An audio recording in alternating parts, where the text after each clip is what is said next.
کەمپینێکی شەژڕۆژی چین و توێژەکان و لایەنە سیاسیەکانی هەڵەبجە لەناو بازاڕی شارەکە بۆ کۆکردنەوەی کۆمەک و هاوکاری بۆ خەڵکی ڕۆژاوای کوردستان کۆتایی هات. ئەماش سێهەم کاروانی کۆمەک و هاوکاری وڵاتیانی هەڵەبجەیە بۆ خەڵکی ڕۆژاوا کۆکراوەتەوە. لە کۆنگرەیەکی ڕۆژنەماوانیشدا بڕی ئەو کۆمەک و هاوکاریانە ڕاگەیەنرا کە لە ماوەی ئەو چەند ڕۆژەدا کۆکراوەتەوە.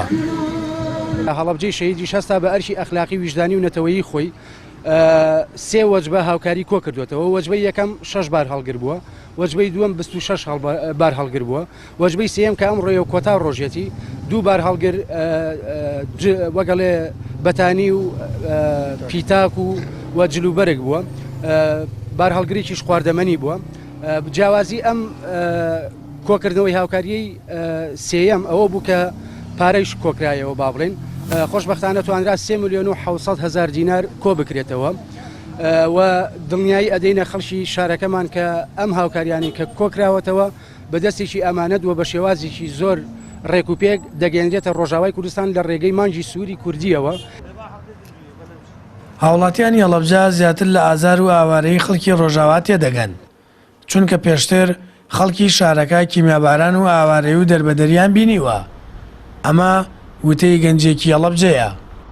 ئێمە وەکو خەڵکی هەڵەبجەی شەهید دیارە مێژووی ئێمە بە قۆناغێکی دژواری سەخت و ئاوارەی و دەربەدەری و مەرگدا تێپەڕیەوە، بۆیە لە هەموو شوێنێکی تر زیاتر هەست بە ناڕەحەتی و ئاوارەیەکانی ناڕەحەتی ئاوارەکانی ڕۆژاوای کوردستان دەکەین.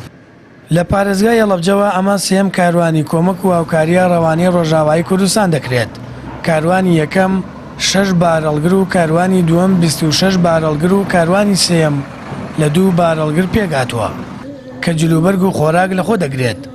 جگە لەماش بڕێک پارە لە کەمپینەکەدا کۆکراوەتەوە.